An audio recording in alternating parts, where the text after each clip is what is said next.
débuter en switch, ce qui est important déjà, c'est d'avoir une paire de doubles spatules. Trouver une piste avec pas trop de pente, on va arriver à contrôler sa vitesse. Il y a différents moyens de se mettre en switch. On peut faire un petit ollie et faire un 180, mais ça c'est peut-être le plus dur à faire pour ceux qui débutent. Au début, on peut juste s'arrêter, se décaler, chercher la pente, mais directement en arrière. Dos à la pente, essayer de faire pivoter un peu ses épaules pour pouvoir tourner sa tête. Et essayer de voir de quel côté on est le plus à l'aise au début pour se rassurer. Il faut se lancer en essayant de contrôler sa vitesse et au fur et à mesure de la pratique, on peut commencer à faire des virages en switch.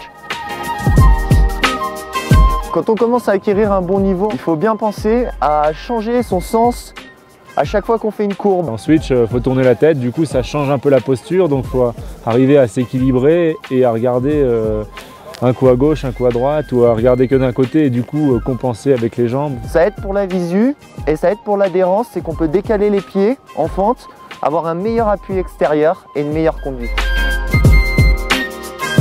Quand on arrive en switch sur un kick ou même dans le pipe, on arrive assez fléchi sur les jambes. C'est surtout pour conserver un minimum de poussée. Donc quand on a les jambes fléchies, on peut arriver à pousser plus ou moins fort. Et pour réceptionner un saut en switch, tu te mets bien sur l'avant et au pire, tu poses les mains au début, mais ça fait moins mal aux pieds déjà, je trouve. Moi, j'aime mieux reposer en switch. L'idée en switch, en gros, c'est d'être assez droit, les épaules relevées, pas cassées en deux, d'avoir les genoux assez fléchis et d'avoir une position assez souple. C'est la même chose qu'en avant, sauf que c'est en arrière.